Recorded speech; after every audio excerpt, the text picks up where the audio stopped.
Bonjour à tous, j'espère que vous allez bien.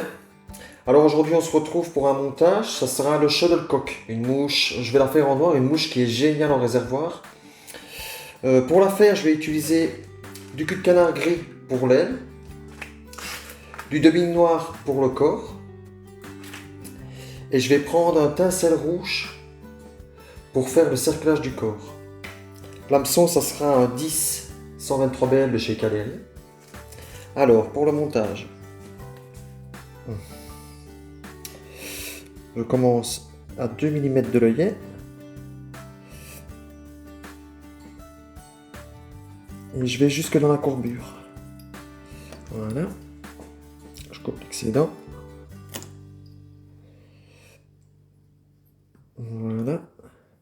Je vais jusqu'à la courbure. Je descends légèrement dans la courbure, mais pas trop. Voilà. Je vais fixer un morceau de mon tinsel rouge pour faire le cerclage. Voilà.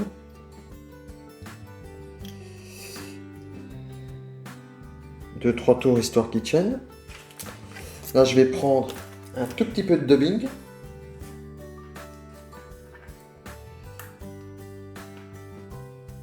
Voilà. Et je vais le fixer sur le corps. Et je vais essayer. Il faut vraiment que pour le corps, il soit assez bien serré. Je vais le serrer comme il faut sur ma soie de montage.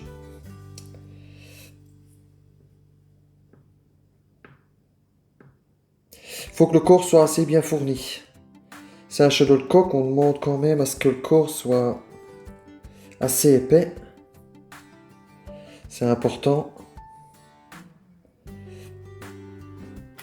Je vais quand même en mettre pas mal sur le corps. C'est un corps qui doit être fourni. C'est un hameçon de 10, donc il m'en faut pas mal.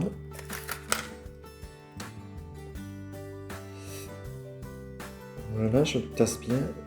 Je le twiste comme il faut.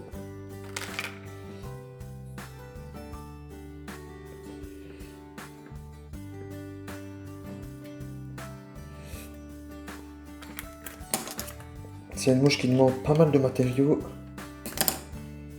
mais qui est très efficace. Je l'ai testé plusieurs fois. Et c'est une mouche que je suis 100% d'accord avec. Voilà.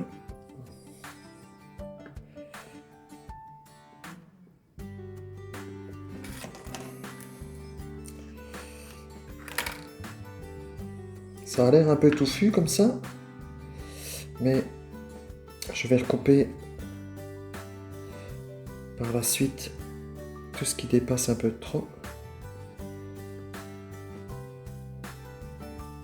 Voilà, je vais pas plus loin parce qu'il me faut la place pour mon aile. Là, comme vous pouvez le voir, ça stitch un peu de partout. Là, je vais tout couper.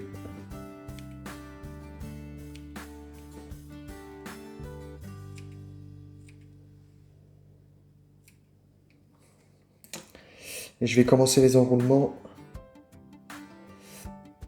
avec mon tinsel rouge.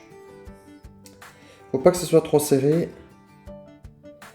C'est juste histoire d'avoir un petit tag rouge sur le corps. Quelques enroulements. Voilà. Je bloque le tinsel. 3-4 tours, pas plus. Pas besoin de surcharger la mouche. C'est une mouche qui doit flotter, donc plus vous allez charger en matériaux, plus la mouche sera lourde et moins elle flottera. Voilà. Je vais prendre du cul de canard gris. Je vais prendre 2 plumes. Je vais les aligner à la pointe et les rabattre toutes vers l'avant. Toutes vers les pointes. Voilà. Comme ceci. Je vais prendre la longueur qu'il me faut.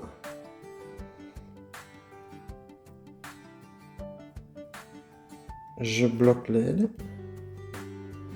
Un tour, 2 tours, 3 tours. Je serre. Et je reviens vers l'œillet tout doucement pour bien emprisonner les fibres.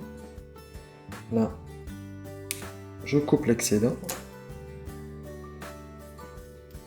Je fais une place propre. Et je reviens vers l'aile. Là, je reprends du dubbing pour faire la tête.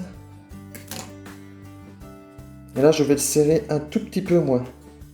Ce que je veux, c'est que ça fasse quelques papates au niveau de la tête. Donc, je le twiste. Je le twiste pas mal, mais je le twiste pas trop non plus. Je rabats l'aile pour pas qu'elle m'embête. Voilà, comme ça. Je vais rabattre tout le dubbing, toutes les petites fibres qui montent vers le dessus, vers le dessous. Et là, je vais rabattre mon aile par-dessus.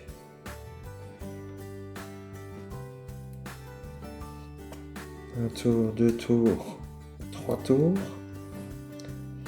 Et je serre. Là, comme vous pouvez le voir, l'aile se met droite.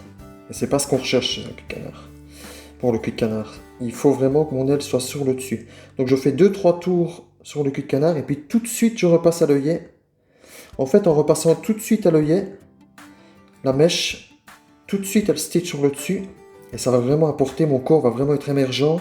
Et l'aile va vraiment être juste suspendue sur l'eau. Le corps va vraiment être émergent. C'est vraiment ce qu'on recherche.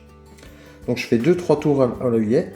Je ne fais pas trop de tours parce que ce sera trop chargé. Je prends tout de suite mon whip finish. Et je vais finaliser la tête avec le whip finish. Je fais 4-5 tours une première fois. Et je vais refaire une deuxième clé pour être sûr que mon nœud soit bien fini, bien tenu. Et en même temps, je vais finaliser la tête. Voilà. Je serre comme il faut. La mouche est presque terminée, je coupe la soie de montage. Et là, je vais enlever tout ce qui dépasse un peu, qui n'est pas intéressant. Comme là derrière, hop, le cul de canard qui gêne. Et toutes les fibres sur le dessus au niveau de la tête qui sont un peu trop longues, je vais les arracher. Surtout ne les coupez pas parce que ça fait vraiment net et ça fait vraiment laid sur la mouche en fait. Voilà. Et la mouche est finie. Une mouche super pour le réservoir, il marche très très bien. Le montage est terminé. Si la mouche vous a plu, n'hésitez pas à laisser un pouce. Merci d'avoir regardé la vidéo et bonne pêche à tous.